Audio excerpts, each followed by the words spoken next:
Bismillahirrahmanirrahim. Assalamualaikum warahmatullahi wabarakatuh. Alhamdulillahi wa kafa ala abdihi al-mustafa Sayyidina Muhammadin al-Mujtaba wa ala alihi wa sahbihi wa man iqtafa ila yaumil qiyamah. Amma ba'du. Qala al-musannifu rahimahullahu ta'ala wa nafa'ana Allahu bihi wa bi'ulumihi fid daraini amin. Telah berkata Imam Al-Allamah Syekh Abdul Qadir Al-Jilani, semoga Allah Ta'ala merahmatinya dan kita mendapat manfaat serta barakah ilmunya. Kaum Khawas ini menjadi rebutan antara suku-suku kaum. Dari beratus-ratus jiwa yang memutuskan diri kepada Allah Ta'ala, hanya seorang sahaja. Mereka mendengar kalamullah dengan hati dan maknawi mereka, dan mereka membenarkan pendengaran itu dengan perbuatan semua anggota mereka. Wahai orang-orang yang bodoh, bertaubatlah kepada Allah Ta'ala dan kembalilah kepada kesungguhan para siddiqin. Ikut mereka dalam kata bicara dan perbuatan mereka. Jangan ikut lorong-lorong jalan sempit yang dipenuhi oleh orang-orang munafik yang hendak mengejar dunia dan membelakangi akhirat, yang meninggalkan hakikat jalan yang dijejaki oleh orang-orang yang terdahulu. Sekejap ke kanan, sekejap ke kiri dan ke belakang, yakni dengan menurut jalan orang-orang yang pemalas dan tidak melalui jalan orang-orang yang sungguh-sungguh rajin. Ingatlah, jalan yang benar itu ialah jalan menuju kepada Allah Ta'ala. Muslimin dan muslimat dan penonton yang dirahmati Allah sekalian, perkara pertama yang ditekankan, yang hendak disampaikan oleh Syekh Abdul Qadir Al-Jilani ialah golongan khawas, golongan khusus yang sudah sampai perjalanannya kepada Allah Subhanahu Wa Taala. Supaya kita mencari mereka, mendampingi mereka, mendekati mereka, dek kerana sifat yang ada pada mereka dalam membimbing manusia dan mengajak kepada jalan yang sebenar, keikhlasan yang sempurna. Kemudian Syekh menyebut tentang kebodohan kita. Kebodohan kita dalam semua perkara, dalam perkara yang bersangkutan dengan dunia dan akhirat kita. Maka tiada cara merawat kebodohan kita melainkan bertaubat kepada Allah. Bila kita benar-benar bertaubat kepada Allah, maka Allah memimpin kita. Allah melahirkan kita semula dengan maksud menjadikan kita insan yang baru, menjadikan kita orang yang baru, yang meninggalkan kelam, yang meninggalkan kegelapan sebelum ini, sehingga seperti kita ini dilahirkan kembali, berada dalam cahaya petunjuk Allah Subhanahu Wa Taala. Dan perkara ketiga yang disebut oleh Syekh Abdul Qadir ialah mengikuti jalan para siddiqin. Benar-benar kita berusaha untuk bersifat dengan sifat para siddiqin yang telah membenarkan setiap perkataan mereka dengan perbuatan mereka, yang benar-benar mengikut petunjuk Nabi Muhammad sallallahu alaihi wasallam sehingga hari pertemuannya dengan Allah Taala. Orang yang sempurna martabat keimanannya dan juga keikhlasannya, ketakwaannya kepada Allah Subhanahu Wa Taala. Kemudian Syekh mengingatkan kita bahayanya kita terpengaruh atau mengikut jalan orang munafik. Di antara sifat orang munafik itu pemalas dan tidak bersungguh-sungguh dalam agama.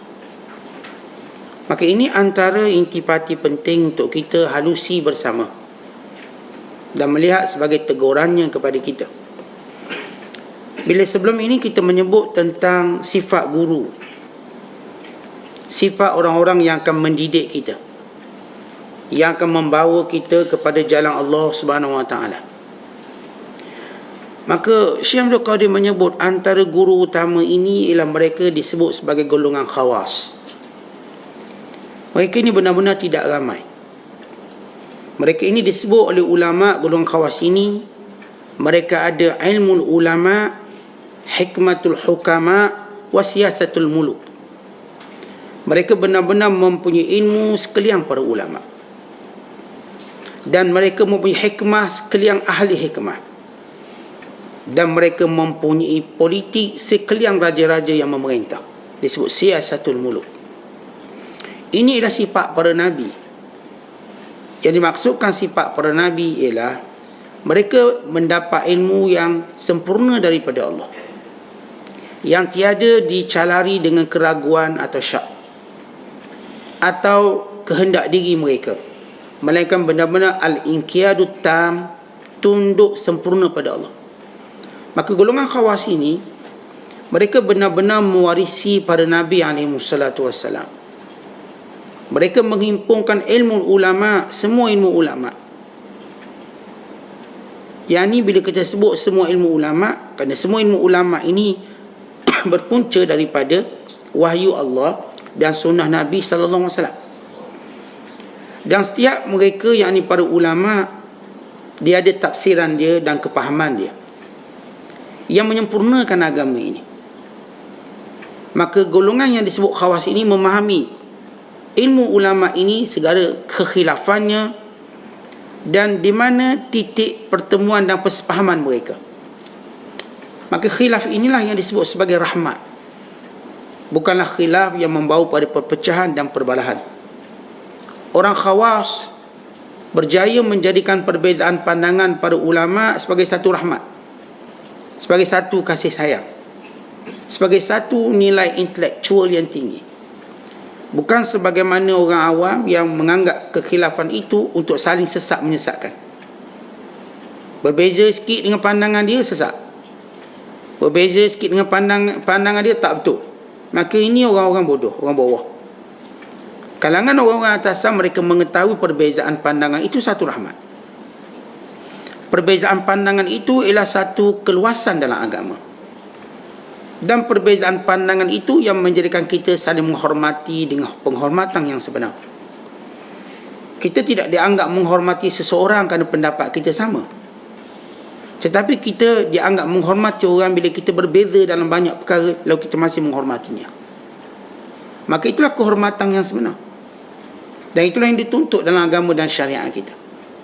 Maka para khawas ini, mereka ada tiga perkara. Mereka ada ilmu ulama, mereka ada hikmatul hukama, hikmah segala cerdik pandai. Sebab itu bicara mereka padu, bicara mereka nampak tersusun, bicara mereka nampak ke arah mana nak bawa. Kerana ini adalah hikmah, kebijaksanaan segala ahli bijaksana. Dan mereka ini, kata ulama golongan khawas, mereka ada siyasatul muluk, politik para raja. Apa maksud politik para raja? Mereka ini berjaya menguruskan manusia. Kalau kita sebut politik, maknanya ilmu pengurusan manusia. Itu maksud politik, uruskan manusia. Disebut sebagai siyasatun nas. Siyasah dalam bahasa Arab, daripada perkataan saya susu, siyasah, yakni memimpin. Bila disebut ahli politik, iaitu pemimpin. Bila kita sebut sebagai siyasah, yakni ilmu kepimpinan ataupun pengurusan. Macam mana seorang itu nak uruskan hamba Allah untuk bawa pada Allah. Kalau kita sebut ahli politik dunia, dia cuma uruskan kita untuk bawa kita kepada dunia. Tapi para khawas, diuruskan kita untuk bawa kita jumpa Allah, bertemu dengan Allah dengan makna yang sempurna, dunia dan akhirat. Yang paling tinggi ialah para Nabi alaihi salatu wassalam, dan diikuti waris-warisnya.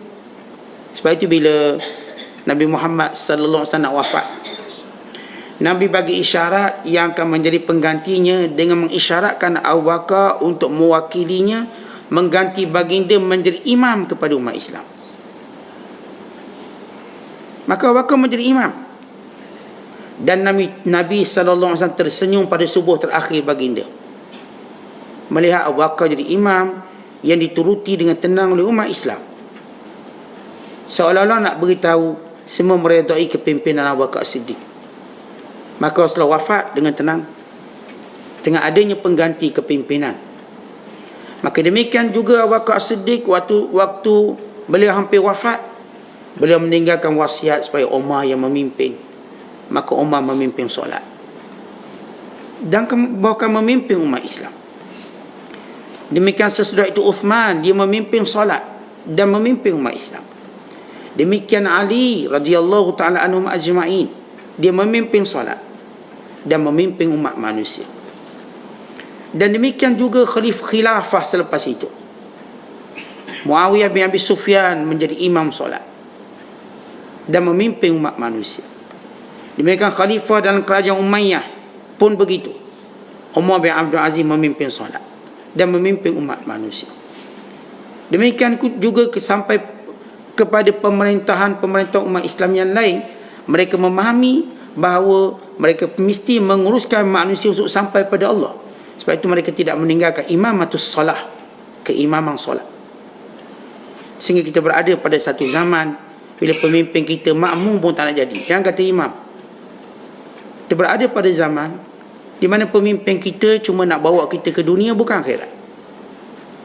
Akhir dia kita nak panggil dia jadi makmum pun payah sebahagian mereka.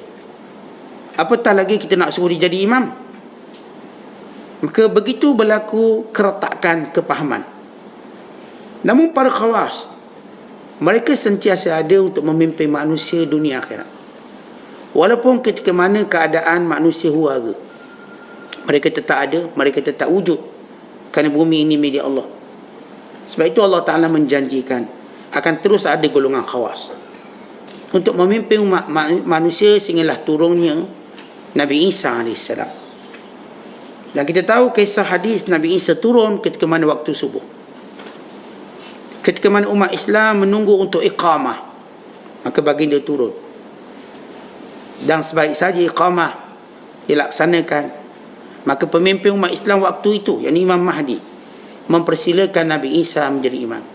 Baginda menolaknya untuk kali pertama, supaya tidak menimbulkan kecelaruan dan kerana kebanggaan untuk mengikut umat Muhammad. Tetapi selepas itu Nabi Isa yang memimpin dan solat. Hanya waktu itu saja Nabi Isa menolak untuk supaya tidak menjadi suatu pertanyaan, ini Nabi Isa kalau solat ikut syariat mana? Kita misal kita lah, kalau imam tu imam bukan daripada bangsa kita, kita tahu ini mazhab mana nak bawa ni, kita pun takut juga, bimbang. Maka Nabi Isa meredakan kebimbangan itu dengan Mahdi ini berterusan menjadi imam. Tetapi selepas itu bila mereka faham Nabi Isa juga mengikut syariat Nabi Muhammad sallallahu alaihi wasallam, maka selamanya Nabi Isa menjadi imam umat Islam sehingga kewafatan baginda. Dan ini bagaimana kita nak sebut tentang kepimpinan sebenar ialah membawa manusia dunia dan akhirat. Bukan hanya mengajak manusia kepada dunia, dan kita mewarisi kepimpinan ini daripada para Nabi alaihissalatu wassalam. Mereka terus menjadi imam, daripada imam solat kepada imam kehidupan, kepada imam peperangan, kepada imam perkahwinan, kepada imam seluruh kehidupan kita. Maka golongan inilah golongan khawas. Dan para ulama menyatakan golongan khawas yang menjadi rebutan orang, yang mereka benar-benar mendengar kalamullah dengan hati mereka, dengan maknawi mereka, sehingga mereka menunjukkan satu contoh yang akan diikuti oleh orang ramai. Mereka ini, kata ulama, mempunyai dalam diri mereka ada dua sifat Allah, ada dua sifat Rasul, ada dua sifat Abu Bakar, ada dua sifat Umar, ada dua sifat Uthman, ada dua sifat Ali radhiyallahu anhu ajma'in. Maksudnya apa? Maksudnya mereka ini mempunyai sifat-sifat terpuji. Adapun sifat Allah yang ada dalam diri mereka, bukan maksud mereka bersifat dengan sifat Allah, bukan. Sebagaimana kalam masyhur di kalangan para sufi, takhallaqu bi akhlaqillah, berakhlaklah dengan akhlak Allah. Maksud ini, kata ulama, ialah segala sifat Allah untuk kita ikut. Bila Allah itu Ar-Rahman, pemurah, kita kena pemurah. Bukan sekadar kita ikut, bahkan kita menamakan diri kita atau anak-anak kita dengan Abdur Rahman, hamba Tuhan pemurah. Maka dimaksudkan sifat Allah yang ada pada diri mereka, yang dominan dalam diri mereka, ialah yang pertama kata ulama, mereka ini ada sifat sattaran, sifat menutup keaiban. Golongan khawas tidak suka mempertutupkan keaiban orang. Maka tiada siapa yang terhina di hadapannya, kerana bukan kerjanya dedahkan keaiban orang, bukan kecenderungannya untuk berbicara keaiban orang. Mereka ini bersifat sattar, penutup keaiban. Kalaupun mereka nampak keaiban, mereka tutup. Mereka tak pandang, mereka tak tengok. Mereka tak jadikan ia sebagai suatu cara untuk menjatuhkan orang. Tidak. Kerana semua orang ada keaiban. Kalau ada yang terfikir hari ini menjatuhkan seorang dengan keaiban orang, maka dia akan jatuh dengan keaiban yang sama. Siapa yang jatuhkan orang dengan satu keaiban, dia akan jatuh dengan keaiban yang sama. Oleh sebab itu kita tak bicara keaiban orang untuk menjatuhkan mereka. Kita bercakap tentang prinsip untuk kita sama-sama bangun.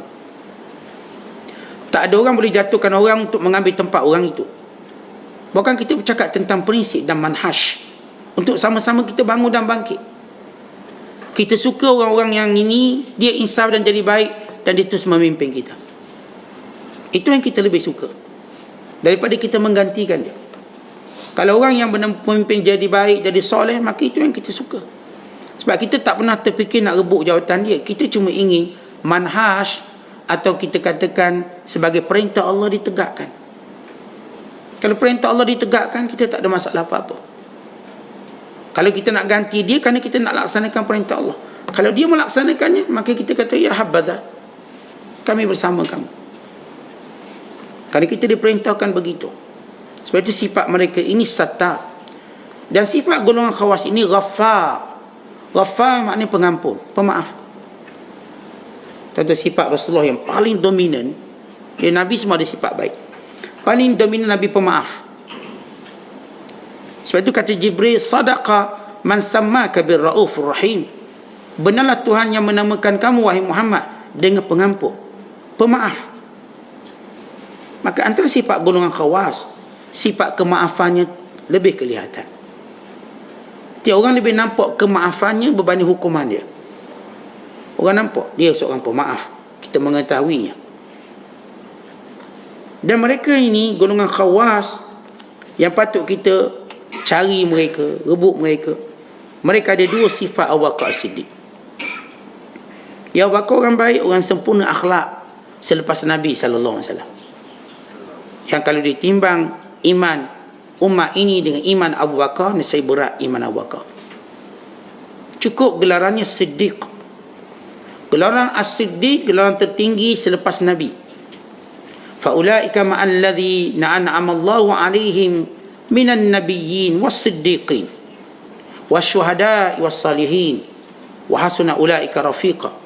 Kata Allah, mereka lah orang-orang yang diberi nikmat di kalangan para nabi dan siddiqin.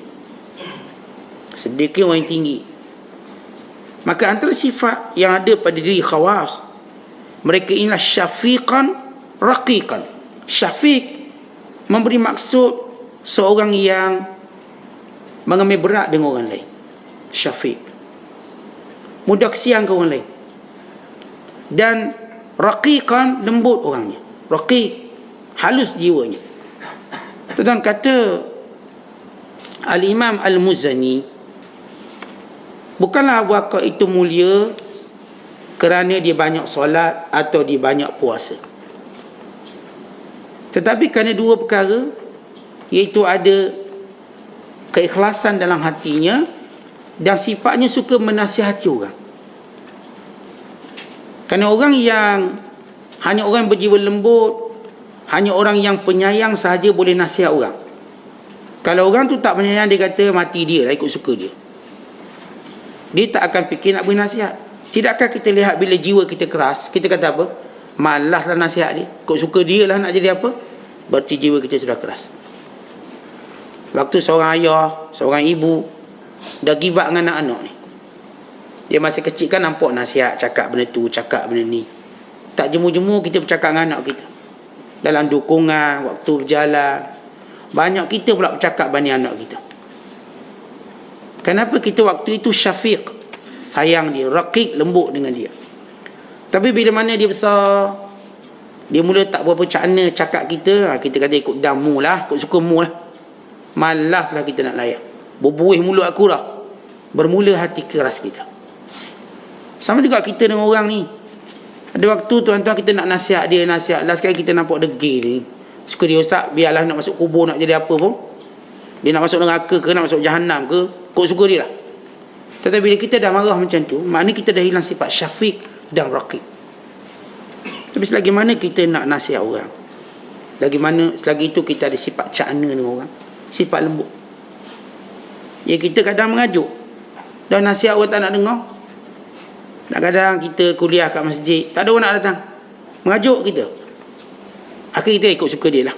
Biarlah, turunlah bala banjir sekian-sekian. Datang tetusan kemarahan. Erti sudah hilang sifat rahmat itu. Sudah hilang sifat syafiq dan raqiq yang merupakan sifat Abu Bakar As-Siddiq. Kan itu tuan-tuan, sifat ni jangan hilang. Ini sifat ingin menasihat kita. Kalau kita ada kawan-kawan, kita tetap nasihat dia. Sejauh mana pun dia nak lari daripada kita, kita terus nasihat. Sampai dia dekat balik. Dulu dia dekat dengan kita. Hari ni dia jauh. Nampak dah seberang sana. Nampak dah ke utara, kita ke selatan. Maka kalau kita orang yang khawas, kita tetap mendekati mereka dengan nasihat kita. Sehingga dia datang balik dekat. Dari jauh datang balik. Kenapa? Kita ada syafiq, sifat cakna. Kita ada raqiq, sifat kelembutan kita. Kelembutan tadilah menyebabkan kita ni, tuan-tuan, seperti tak ada musuh. Sebab kita nampak semua orang berpotensi menjadi sahabat. Hatta musuh yang ketat. Dan ini disebut oleh Allah dalam Quran. Idfa' billati hi ahsan fa idzal ladzi bainaka wa bainahu adawah ka'annahu waliyyun hamim. Sentiasalah buat kebaikan walau dibalas dengan kejahatan. Dan kamu akan dapati orang-orang yang dahulunya ada permusuhan dengan kamu, seperti dia menjadi teman rapat kamu. Teman rapat. Teman rapat yang datang sesudah kita bermusuh, maka teman ini lebih setia. Teman yang kita belum pernah ada pengalaman bermusuh, kita belum tahu dia setia atau tidak. Teman rapat yang pernah bermusuh dengan kita, kemudian datang balik, dia benar-benar setia. Sebab itu kita tak sebut seorang itu kawan. Melainkan bila mana kita berbalah dan kita lihat siapa yang ada lebih tinggi. Ni kalau berjumpa, siapa lagi? Kalau kita ada gaduh dengan orang, bila kita jumpa, siapa lagi? Kalau kita tak lari, maknanya kita ada akhlak yang lebih baik. Jadi orang yang tak lari, dia lebih bersedia memaafkan berbanding orang yang lari. Sebab itu Nabi SAW mengingatkan kepada kita supaya tidak bermusuhan dengan saling berpaling. Dia bila terserempak dah cabut lari, maknanya kita dah saling berpaling. Maka orang yang iqbal, yang sanggup ke depan lagi, orang ni jiwa besar. Zahirnya berbalah tapi dia ke depan lagi. Dia sanggup bertemu, berjumpa, tak ada masalah, berarti dia jiwa besar. Ini jiwa penasihat. Dan golongan khawas ini, tentu mereka ada dua sifat. Maaf, saya pembetulan. Mereka ada dua sifat Allah, iaitu pengampun dan juga penutup, menutup keaiban. Mereka ada dua sifat Rasul, iaitu syafiqan raqiqan. Syafiq yang ni cakna, sifat Nabi SAW, dan raqiq yang ni lembut. Kita baca tadi kisah ataupun waktu Rasulullah SAW ditawarkan untuk menghempatkan gunung-gunung Akhshabain di atas kepala orang-orang Taif. Maka Jibril kata, sadaqa man sammaka birraufur rahim. Benar Tuhan yang menamakan kamu pemaaf dan pengampun. Ini sifat syafiq dan raqiq, sifat Nabi Muhammad SAW. Yang ketiga ialah dua sifat Abu Bakar, iaitu sadiqan mutasaddiqan. Sadiq artinya membenarkan. Mutasaddiqan senantiasa membenarkan. Artinya membenarkan seluruh apa yang datang dari Allah dan Rasul. Orang ni dia tak ada takwil-takwilnya. Ini datang dari Allah dan Rasul, sam'an wa ta'ah. Kami dengar, kami patuh. Kami tak ada cari hela untuk tidak mematuhinya seperti Yahudi. Atau kami cuba salah faham seperti Kristian. Ya, orang Kristian sentiasa dia salah faham, menjadi orang yang sesat.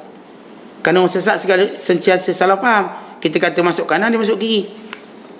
Dia cuba nak faham, tapi dia sentiasa salah faham. Sebab dia tak dengar elok-elok.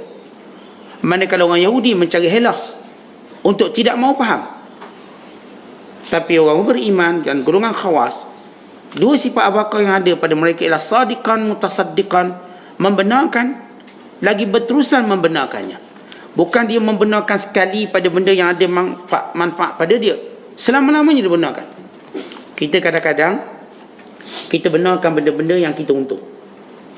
Tapi kalau kita tak untung, kita tak akan benarkan benda. Kita tak kata benda tu betul. Kalau benda-benda kita untung, kita ada habuan, betul. Tapi benda-benda tidak menguntungkan kita, kita kata macam tak betul je. Maka itu sifat kita yang lebih melihat kepentingan. Kita nak ikut golongan khawas. Mereka ada sadiqan mutasaddiqan. Dan mereka ada dua sifat Umar Al-Khattab. Apa dia? Ammaran wa nahaan. Mereka sentiasa menyuruh perkara baik, mencegah kemungkaran. Ini sifat Umar. Umar Al-Khattab radhiyallahu ta'ala anhu, dia ialah orang yang paling suka menyuruh orang buat baik dan paling suka mencegah orang daripada buat jahat. Dia berani, dia kuat, dia gagah. Maka selamanya hidupnya ialah ammaran wa nahaan, menyuruh dan melarang. Kalau kita nama mak, nama ayah, kita sentiasa melihat anak kita sama ada nak suruh atau nak larang. Long buat macam ni. Ni jangan buat. Kerana pengalaman kita, kerana ilmu kita, kerana tahu kita benda ni baik dan benda ni buruk. Maka ammaran nahaan. Dan mereka ada dua sifat Uthman bin Affan, iaitu ta'aman lit-ta'am, suka memberi makan. Mereka suka beri makan. Wa musalliyan bil laili wan nasu niyam, dan suka melaksanakan solat malam ketika mana orang lain tidur. Dua sifat Uthman yang dominan. Semua sahabat ada, tapi ini paling dominan. Uthman suka memberi makan. Artinya kalau cerita sarapan pagi, tengah hari, malam, pada hari seorang je. Kerana kerjanya suka beri makan. Kadang-kadang tuan-tuan sekalian, Allah Ta'ala bagi kita peluang. Umur dah pencing, duit pula banyak. Duk kira akaun je, duk tengok bonus setiap tahun. Sekejap bonus tabung haji, sekejap bonus bank ni. Tapi dia tak buat sesuatu yang untungkan dia. Kalau dia ni suka beri makan pada orang, untung setiap pelaburan yang dia buat. Kita dah peceh-peceh kerja ni, gigi kita pun dah tak ada nak makan. Jadi kita ambil peluang beri makan pada orang. Maka kelebihannya banyak. Kalau kita tak puasa sekalipun, dapat pahala puasa, sebab beri makan orang puasa. Ini puasa sunat ni. Kalau sekiranya kita melakukannya, kita menjadi orang Islam paling baik sekali. Sebab itu kalau negara Islam tak ada isu kebuluran, kalau setiap orang mencintai keinginan untuk dia memberi makan. Kita hari ini budaya buka kedai makan tu kuat, budaya memberi makan belum lagi menjadi satu budaya yang baik atau menyeluruh. Maka orang suka beri makan pada orang, maka dia mewarisi sifat Uthman bin Affan, pemurah. Tetapi pemurah kita ni, orang tak nampak sangat kita beri duit macam. Kalau kita belanja makan, orang nampak sangat. Orang suka belanja orang makan, tak kira lah kat mana pun. Maka ini sifat Uthman bin Affan. Dan suka solat malam ketika mana orang lain tidur. Dan akhir sekali sifat golongan khawas. Mereka ada dua sifat Sayyidina Ali radhiyallahu ta'ala anhu. Apa dia? Aliman syuja'an, alim dan berani. Sayyidina Ali paling alim sekali di kalangan para sahabat. Kenapa? Sebab Sayyidina Ali masuk Islam pada usia muda 9 tahun. Dan dia orang pertama bersama dengan Nabi SAW. Dan dia duduk rumah Rasulullah kerana dia anak angkat baginda SAW. Dan dia menantu Rasulullah SAW kerana mengahwini Fatimah radhiyallahu ta'ala anha. Dan ketika mana mereka berhijrah di Madinah, orang lain dipersaudarakan dengan orang lain. Sayyidina Ali dipersaudarakan dengan Rasulullah. Bila Abdul Rahman dipersaudarakan dengan Sa'ad bin Rabi', ni Salman dipersaudarakan dengan Abu Darda.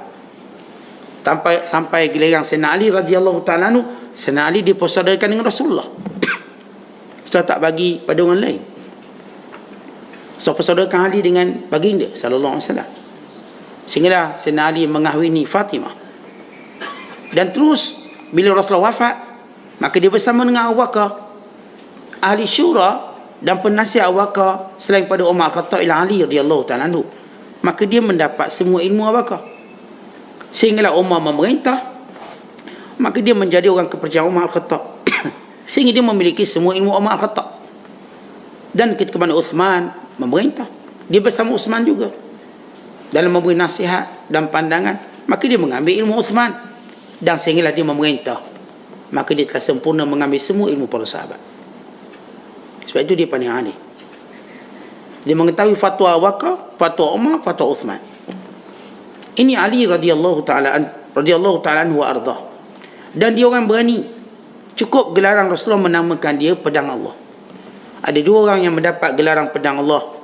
Yang pertama ialah Sayyidina Ali radhiyallahu ta'ala sendiri. Yang kedua ialah Khalid al-Walid. Ini pedang Allah. Manakala dua lagi mendapat gelaran Asadullah, singa Allah. Yang pertama Hamzah, yang kedua Umar Al-Khattab. Baik, Sayyidina Ali digelar sebagai pedang Allah, Saifullah. Sebagaimana Khalid mendapat gelaran Saifullahi al-Maslul, pedang Allah yang tidak pernah masuk sarung. Maksud tak berhenti perang. Sayyidina Ali digelar sebagai Saifullah, pedang Allah, yang sentiasa menanti untuk mempertahankan agama Allah. Dan siapa pun kalau baca biodata Sayyidina Ali, sahabat yang paling kuat, yang gagah, orang yang gagah, orang yang kuat, orang yang tak takut pada sesiapa, berani hatta dengan siapa pun. Dia tidak pernah diajar gerung pada sesiapa. Cukup sejarah dia masuk Islam umur 9 tahun. Waktu itu Islam ditekan, ditindas. Bukan Islam benda-benda yang disebut boleh main-main. Bukan sebagai budak nak berada dalam kelompok golongan ditindas. Tiba-tiba Sayyidina Ali, orang yang berani, dididik keberaniannya daripada kecil, sehinggalah beliau menjawab jawatan khalifah. Dia berani. Ini Ali radhiyallahu ta'ala anhu. Maka golongan khawas dia ada dua sifat Allah tadi, dua sifat Rasulullah, dua sifat Abu Bakar, dua sifat Umar, dua sifat Uthman, dua sifat Ali. Ini golongan khawas. Ya, sebab itu Syekh Abdul Qadir kata orang ni tak ramai. Tetapi kita tak mungkin dapat cari guru yang sempurna. Tak ada. Tetapi kata ulama, paling kurang dia ada sebahagian besar sifat itu. Namun kita meyakini ada seorang yang Allah Ta'ala tetap pelihara mereka, sehingga mereka menjadi golongan khawas bagi menjaga agama ini. Ya, kalau dahulu Rasulullah menjaga agama, bila Rasulullah wafat, maka yang menjaga agama ini ulama. Dan sepakat pada ulama, setiap ulama dia ada perbezaan dia ada maratib perbezaan. Bahkan bila Rasulullah sallallahu alaihi wasallam menjanjikan setiap 100 tahun akan lahir seorang mujaddid, yang semua para ulama berada di bawahnya, mujaddid setiap 100 tahun. Maka ini golongan yang disebut sebagai khawas. Ada. Sebab itu Syekh Abdul Qadir menyebut dia ada seorang. Untuk satu zaman dia akan ada seorang yang akan menjaga agama ini, tentang agama kita yang luas. Maka ramai saja yang ada kepentingan masing-masing untuk menyeleweng agama. Ramai saja memasukkan sesuatu yang baru dalam agama ini, atau disebut dakhil, atau kita sebut bid'ah. Maka mereka tertutup untuk menyebarkannya. Maka Allah Ta'ala tetap menjaga agama ini. Sebagaimana dia datang dengan sempurna, maka dia akan kekal sempurna sampai hari kiamat. Tiada yang boleh mengubahnya, tiada yang boleh memindanya, menakut tambah tanpa ada perkara yang menjadi kebenaran agama. Kemudian kata Syekh Abdul Qadir, lepas kita golongan khawas, wahai orang yang bodoh, bertaubatlah pada Allah. Taubat. Tentang sekiranya kita banyak benda yang kita terhijab kerana dosa. Masalah rezeki, dosa. Masalah idea kita ni tak ada idea kerana dosa. Hubungan kita dengan orang pun kerana dosa. Ya, kita kena tahu, kalau dahulu kita pernah berbaik dengan seseorang lalu kemudian kita berbalah, ia sebab dosa. Dosa salah seorang daripada mereka atau keduanya. Bukan masalah kita suami isteri pula renggang pun masalah dosa. Kerana Allah tak akan biarkan manusia mencintai manusia dengan melalui dosa pada Allah, melainkan Allah Ta'ala akan ranakkan cinta tadi. Sebab itu orang yang membina cinta, orang-orang yang menyulam cinta, yang mengukir cinta, tapi membelakangi syariat, tengok kehancuran dia. Dia akan hancur, dia akan binasa. Kerana Allah tidak izinkan cinta itu dengan cara bermaksiat pada Allah. Itu orang-orang yang kapa-kapa anak muda bercinta bagai nak gerak, langgar semua syarak, duk berdating, berkhalwat, buat benda-benda yang tak baik, melanggar syariat, hanya kerana nak mengikuti cinta syahwat dan syaitan ini. Akhirnya mereka ni sekejap lepas tu habis pecah, gaduh balah. Cinta ni macam sehidup semati. Tiba-tiba lihat bagaimana kerosakan di tengah jalan. Sebab kamu tak bawa cinta pada makhluk dengan cinta pada Allah. Dan semua cinta kita pada yang lain mesti dipayung dengan cinta pada Allah. Cinta terbesar ialah cinta Allah. Saya mencintai isteri saya kerana cinta saya pada Allah. Saya mencintai anak-anak saya kerana cinta saya pada Allah. Saya mencintai sahabat-sahabat saya kerana cinta saya pada Allah. Sebab tu kita kata pada kawan kita, saya cintai awak kerana Allah. Tapi bila seorang tadi melanggar perintah Allah atas nama cinta, saya akan tegur dia. Bukan atas nama cinta saya mengiyakan dia. Saya cintai isteri saya kerana Allah. Kalau dia salah, saya akan tegur dia. Dan kalau saya salah, dia tegur saya. Kerana kami mencintai kerana Allah. Manusia bila dia ajar bercinta melawan syariat, cinta lawan syariat, dikatakan kita akan tengok kesudahannya bagaimana. Wa imma dia bertaubat, wa imma dia akan hancur. Allah tetap beri kita satu peluang, satu pintu yang Allah terus buka. Sejauh mata memandang pintunya, pintunya bernama pintu taubat. Siapa pun buat salah, lagi mana dia nampak pintu taubat, Allah akan betulkan kesilapan dia. Allah Ta'ala akan baiki kesilapannya. Bahkan Allah Ta'ala sebut dalam Quran, فَأُولَٰئِكَ يُبَدِّلُ اللَّهُ سَيِّئَاتِهِمْ حَسَنَاتٍ وَكَانَ اللَّهُ غَفُورًا رَحِيمًا. Nah, surah Furqan ayat 70 kata Allah, mereka yang bertaubat, kami akan ubah kejahatan tu jadi kebaikan, jadi pahala. Allah akan ubah. Bahkan kata ulama tafsir, bila seorang tu dia buat dosa, kemudian dia taubat, kemudian dia sentiasa ingat, ya Allah dulu aku pernah buat ni, ya Allah dulu aku pernah buat ni, ya Allah dulu pernah, maka datang penyesalan, datang kesedihan, melainkan apa yang dia buat tadi Allah tukar jadi pahala. Sebab apa? Sebab penyesalan tadi. Dia menyesal, ya Allah dulu aku pernah curi kelapa orang ni, aku pernah rosakkan perut orang ni, ya Allah dulu aku pernah tipu orang ni, tipu orang tu. Setiap kali datang penyesalan sehingga hati kita macam pecah-pecah, inkisar, apalah boleh buat macam gitu, Allah tukar yang dulu kita buat tu jadi pahala. Itu belum cerita kita buat baik, nyesal tadi Allah dah tukar jadi pahala. Maka buku catatan tadi ditukar jadi pahala. Ini yang disebut oleh Allah, فَأُولَٰئِكَ يُبَدِّلُ اللَّهُ سَيِّئَاتِهِمْ حَسَنَاتٍ. Mereka lah yang orang bertaubat, Allah ubah kejahatan jadi kebaikan. Jadi Syekh Abdul Qadir kata bodoh kita. Kita ni bodoh dalam banyak perkara. Tak ada cara rawat bodoh kita ini melainkan taubat. Bahkan saya katakan tadi bahawa semua masalah kita ni punca daripada dosa. Kalau hari ni saya malas buat ibadat, saya tak ada mood buat ibadat, saya tak ada mood nak buat baik.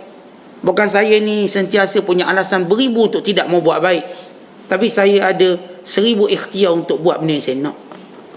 Tuan-tuan, benda, bila benda tu kita nak, 1000 usaha kita buat. Tapi benda tu yang Allah nak, 1000 alasan kita bagi. Kita dah tahu bahawa sebenarnya kita ni tak ada alasan untuk tidak mau buat ibadat pada Allah. Tak ada. Sebab Allah ciptakan kita memang buat ibadat. Kita tidak ada alasan. Ini kita punya khidmat, ini kita punya tugas utama. Tapi ada orang, saya katakan dalam agama, dia banyak alasan. Dan kita tak tahu sampai bila dia akan berhenti dengan alasan dia. Alasan nak berjemaahnya payah, alasan nak menuntut ilmunya payah, alasan dia nak infaknya payah, alasan dia nak buat ibadat, semua ada alasan dia. Semua ada penyakit-penyakit dia timbul. Tapi bila hal dunia, semua ikhtiar dia dibuat. Dia kalaupun dia tak sihat, kalaupun dia sakit, bila dia nak atas kursi roda dia pergi. Dia pergi tempat dia nak pergi. Tapi bila hal agama, dia dah tutup ikhtiar tadi. Sebab tu tuan-tuan, kita tak jumpa orang ke masjid bawa kursi roda. Tapi kita jumpa orang pergi kat mall bawa kursi roda. Jumpa. Kita jarang-jarang jumpa. Begitu hakikat manusia. Kita bercakap tentang manusia, mungkin juga kita. Kita nampak ada orang masih demam sakit, dia masih berada di tempat-tempat yang dia tak patut berada. Tapi dia nak pergi juga. Tapi tempat yang patut dia berada, dia terus beri alasan kesihatan. Walau kalau dia mati di situ, dia mati paling mulia. Ada guru kepada guru kami, namanya Syekh Muhammad Al-Ghazali. Ya, saya tak pernah bertemu dengan beliau, walaupun saya sezaman dengan beliau. Tapi kita berguru dengan guru yang belajar dengan beliau. Ya, guru kami menceritakan, waktu Syekh Muhammad Al-Ghazali, dia sakit teruk. Dia umur tua, umur kat 90. 80 kat 90 tua. Dia diminta ke Madinah untuk bentang satu kertas kerja. Sebab dia ulama hebat. Ni Tok Guru pada Yusuf Qaradawi. Ini Tok Guru kepada guru kami Syekh Muhammad Said Tantawi, Syekhul Azhar Asbaq yang dulu. Dia guru kami cerita, itu Syekh Muhammad Tantawi almarhum. Dia sakit dan dia diminta bentang satu kertas kerja di Madinah. Lalu para ulama mengunjunginya, termasuk guru kami, nasihat dia jangan pergilah, Tok Guru sakit. Maka dia kata, kalau aku sakit pun aku nak pergi, sebab itu tempat yang mana aku nak mati. Tempat yang aku nak pergi, tempat yang aku nak mati. Akhirnya dia pergi, benar dia mati di Madinah. Dia pergi bersama ulama untuk bentang dan disakit kerana dia mati dan ditanam di kuburan Baqi' Madinah. Kita lihat orang alim lain. Kita sakit, kalau seorang masjid we alasan beribu, tapi kalau pergi tempat lain macam tak ada alasan, jumpa pula kursi roda dia, jumpa pula tukang tolak dia, dia jumpa semua orang tu untuk tolong dia, akhir mati kat mall. Yang patut masjid dia patut mati di situ biar jadi saksi semua makhluk Allah yang terpilih, tak, dia beri alasan tak boleh, sakit demam, sakit kaki, rasa macam garuk, sakit lutut. Tentang kita tu jadi pemalas macam tu. Ini namanya pemalas. Lepas tu kalau orang tahu benda ni, kita belajar, jangan beri alasan untuk agama. Biar berbaluk kepala kita untuk kita buat benda agama, nampak kesungguhan. Jangan berbaluk kepala kita untuk buat benda dunia. Ramai orang sanggup, saya katakan tadi, duk cari ikhtiar macam-macam untuk dunia. Tapi untuk akhirat, kita akan dengar alasan apa nak bagi. Dan kita dah simpang semua alasan tu. Daripada sakit kepala sampai sakit ibu jari, simpan semua alasan ni. Ini cakap begini, ini cakap macam ni. Tuan-tuan, ini bukan keuntungan kita. Semua alasan yang kita beri untuk tak buat benda agama tak pernah menguntungkan kita. Dia merugikan kita, bukan makin menjauhkan kita pada Allah. Kita kalau ayah, kalau anak kita jenis tak beri alasan, dia pewaris kita. Dan anak kita ceritanya beri alasan, kita kalau satu sen pun tak nak bagi kat dia. Ini kalau kita tengok dari hubungan kita makhluk. Apatah lagi hubungan dengan Allah. Sebab itu ada sahabat namanya Amr bin Jamuh, dengan tempang kaki satu, tua pula, pergi perang. Anak-anak dia kata jangan, kata anak dia Khalad, ayah tua, ayah pula tempang. Tak payahlah, ayah diuzurkan oleh Allah. Lalu katanya, aku nak masuk syurga dengan kaki tempang kau, kamu jangan halang aku. Akhirnya Rasul kata jangan halang dia, dia nak masuk syurga. Okay, benar dia mati syahid dalam perang Uhud. Sebab dia kata aku akan masuk syurga dengan kaki tempang kau. Dan kita pun kata sama, aku nak masuk syurga dengan garuk aku ni, aku nak masuk syurga dengan pening kepala aku ni, aku nak masuk syurga dengan sakit darah tinggi aku ni, kita nak masuk syurga dengan kencing manis kita ni, kita nak masuk syurga dengan buah pinggang kita ni, sakit buah pinggang kita. Untuk kita tak nak beralasan agama. Tetapi yang mati yang baik, tempat baik. Tapi bila kita kekal beralasan, ia semua berpunca dari dosa kita banyak. Sebab itu kena taubat. Para ulama menyatakan manusia dalam taubat ni ada 4 jenis. Tuan-tuan tengok kita jenis mana. Ada 4 jenis orang bertaubat. Ini kita cerita orang taubat. Saya yang taubat, tuan-tuan yang bertaubat, ada 4 jenis. Golongan pertama ialah golongan yang bertaubat dan terus istiqamah sampai dia bertemu dengan Allah. Maka orang ni disebut sebagai taubat nasuha. Ni ahli syurga. Dia taubat, kita kenal dia dulu siapa, kita kenal kita siapa, lalu kita taubat tu istiqamah sampai akhir usia kita.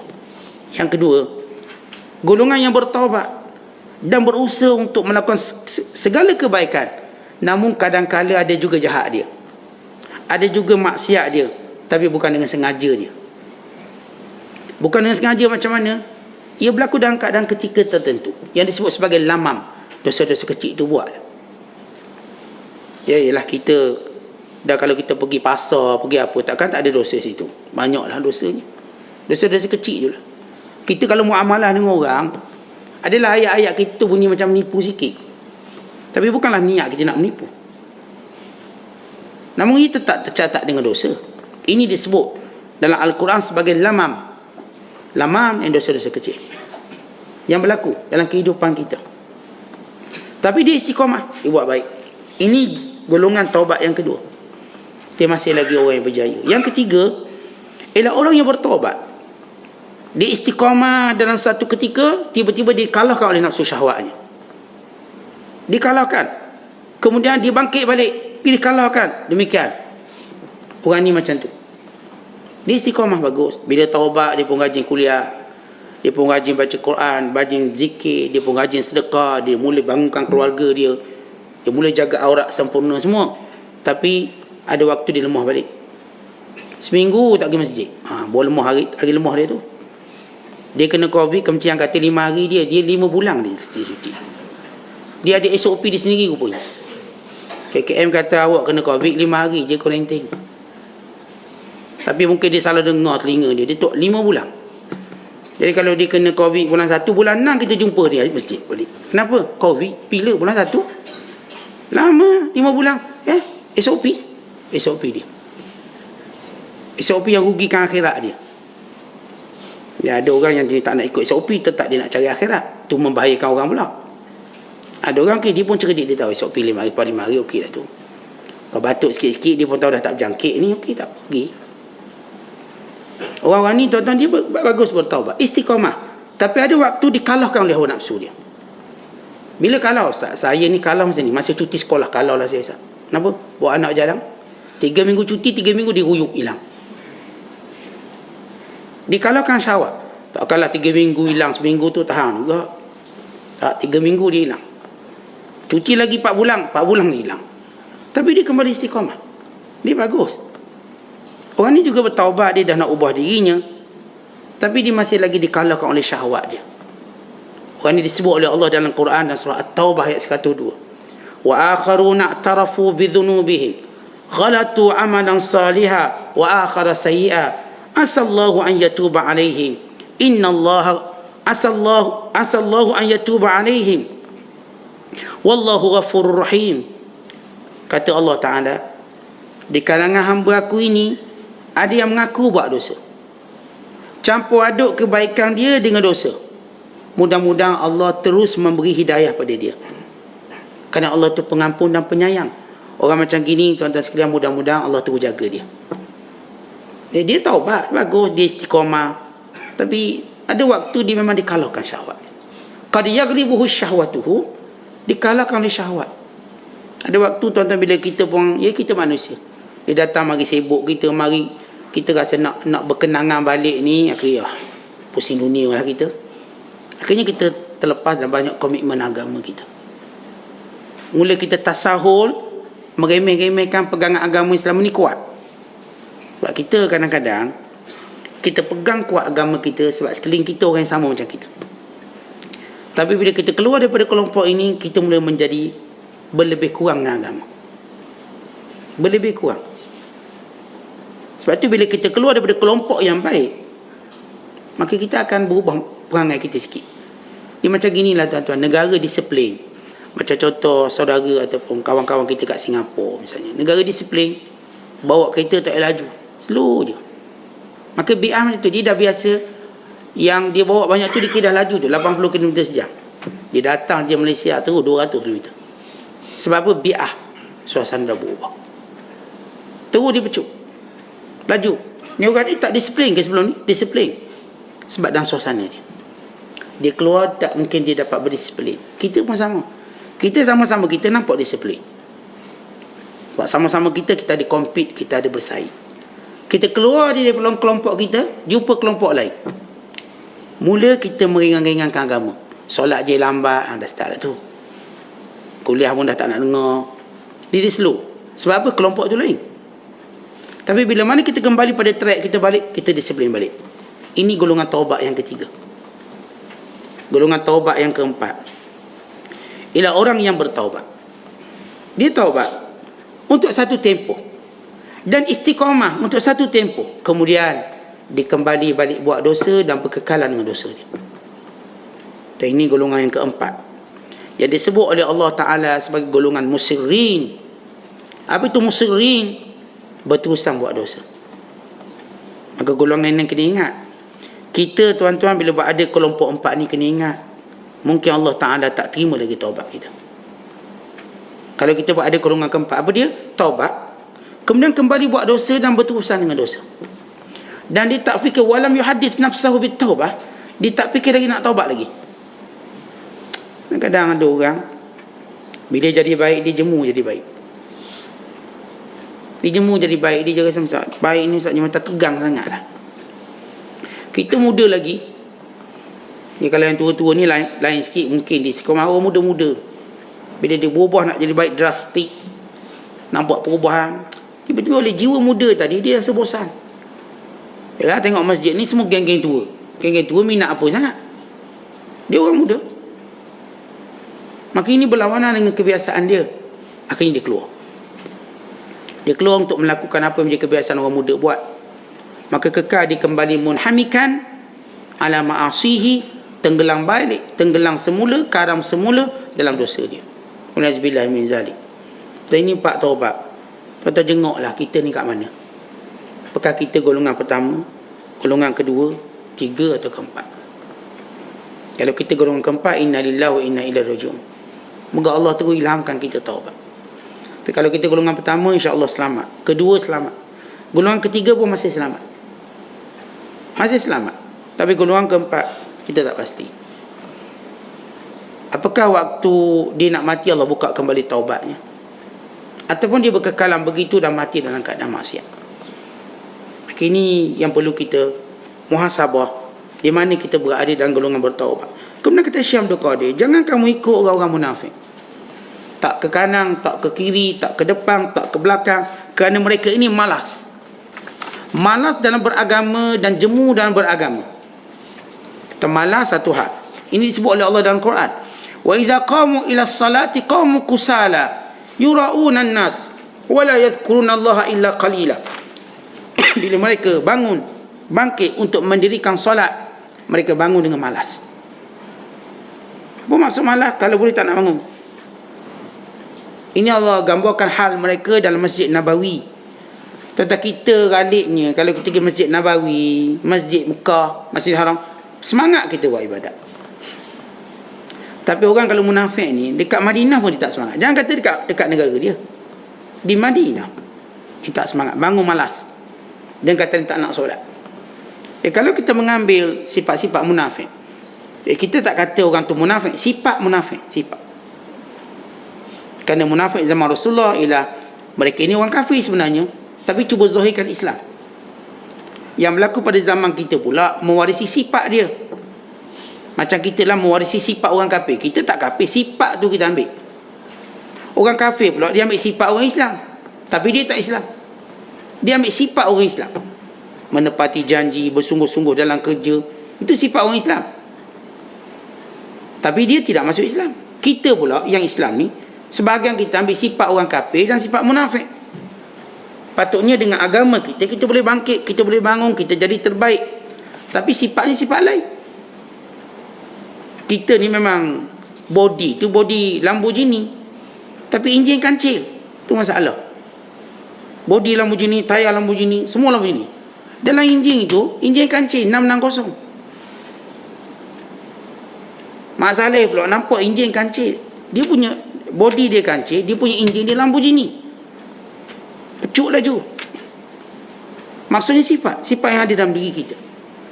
Kalau zahir kita memang Ferrari Lamborghini, biar enjin pun sama lah, enjin Lamborghini. Kita orang Islam, biar sifatnya sifat orang Islam. Tapi sebahagian kalangan kita ada sifat munafik, dan sebahagian pula ada sifat orang kafir. Dan ini disebut dalam hadis Nabi SAW. Ada sifat orang kafir dalam diri dia. Dia tawakal dia lebih lemah pada orang kafir. Orang kafir kuat tawakal, kita lemah tawakal. Akhirnya pergi jumpa bomoh. Ni orang kafir ni pun tak jumpa bomoh. Mana kalangan orang kafir ada bomoh? Kita banyak bomoh pula. Padahal kita diajar tawakal. Bila kita sebut ajar tawakal, kita tak ada. Bomo-bomo, kita usaha, tak dapat, kita usaha lagi. Kita ubah strategi ni. Ni tak, nampak, tak untung sikit ni Ustaz. Kedai saya kena buat 2 orang ni. Jumpa Tok Bomo. Tok Bomo betul lah, memang kena buat 2 orang. Ada jing 3 ekor. Tok Bomo tambah lagi 4 ekor. Tok jaga jing 3 ekor. Dan nak untung macam mana? Dia buka kedai makan, jual ikan selayang 3 ekor. Daging 4 ketul. Dia nak suruh orang berbaris sampai jalan. Kadang-kadang anak dia je makan habis lauk tu. Anak dia je makan. Pelanggan datang 2 kali tengok tak ada lauk. Dia duk percaya sihir semacam. Strategi dia tak ada. Tahu ke mana orang kafir duk keluarkan 1000 strategi untuk berjaya. Kita satu je strategi. Lepas tu bomo. Sebahagian kita lah. Kita bukan kata semua, sebahagian kita. Kita kata kita, saya tak kata orang kita. Kita tak nampak jalan tawakal yang luas yang Allah Ta'ala beri pada kita. Jadi sifat pemalas, ini sifat munafik. Tuan-tuan, bila kita malas ibadat, maka ini akan beri kesan besar kepada hubungan kita dengan Allah. Kerana Allah suka orang rajin. Bukan saya katakan semua orang suka orang rajin. Tuan-tuan kalau jadi majikan, pertama kita nak pekerja kita rajin. Dia tak reti nombor 2, rajin nombor 1. Tapi kalau dia malas, kita tak akan rasa dia pandai. Ada Ustaz, dia memang dia malas tapi dia pandai. Tapi tak ke mana pandai dia. Ya, ada orang kita jumpa dia malas tapi pandai. Kita katakan orang ni tak ke mana juga. Rajin dia akan boleh pergi jauh. Siapa pun rajin, apatah lagi kita rajin di sisi Allah, yang buat segala perintah Allah. Cukup kita mengetahui orang yang pemalas dan ibadat ini munafik. Apakah kita suka digelar munafik? Sebab itu kita sentiasa diajar awal waktu, sah depan. Ini untuk menjadikan kita sentiasa awal. Kita diajar menyahut azan. Biar kalau boleh kita sahut azan dalam masjid, bukan tengah jalan. Kalau boleh, cepat. Ini Sa'id bin Musayyab berkata, aku mendengar azan dalam masjid selama 30 tahun. Maksudnya apa? Dia awal ke masjid. Kita lagi tak iqamah, tak bunyi motor kita. Surah saya dekat je Ustaz kat rumah. Kejap je, 20 saat sampai. Dia bukan masa 20 saat sampai. Sifat kita untuk datang awal. Kalau kita tengok orang-orang yang membentuk sifat untuk datang awal dalam ibadat, dia membentuk sifat rajin. Dan Allah Ta'ala akan tambah lagi rajin dia. Allah akan tambah. Tetapi kita ni buat sikit je untuk dekat dengan Allah, Allah tambah jadi banyak. Disebut dalam hadis kursi, wahai hamba-Ku, kalau kamu datang kepadaku berjalan, aku datang padamu berlari. Maksudnya kalau kamu buat sikit je untuk dekat dengan aku tambah lagi sehingga kamu dapat mampu buat banyak. Kerana itu tuan dalam agama, buang sifat malas. Malaslah nak ngaji, lawan. Malaslah nak zikir, malaslah nak selawat, malaslah nak ke masjid awal, lawan. Tuan-tuan, bukankah kita jadi kuat sebab kita sentiasa berlawan? Orang tak nak berlawan lemah. Ini petarung-petarung yang hebat kerana dia selalu berlawan. Sebab tu dia hebat. Waktu dia bersara je, dia dah tak hebat. Kita pun sama, hidup inilah pertarungan. Innamal hayatu jihadun, kata ulama. Hidup ini ialah jihad, peperangan, pertarungan. Kita akan terus bertarung sehingga kita dinobatkan juara oleh Allah Ta'ala dengan mendapat redha dan keampunannya. Wallahu a'lam bishawab. Assalamualaikum.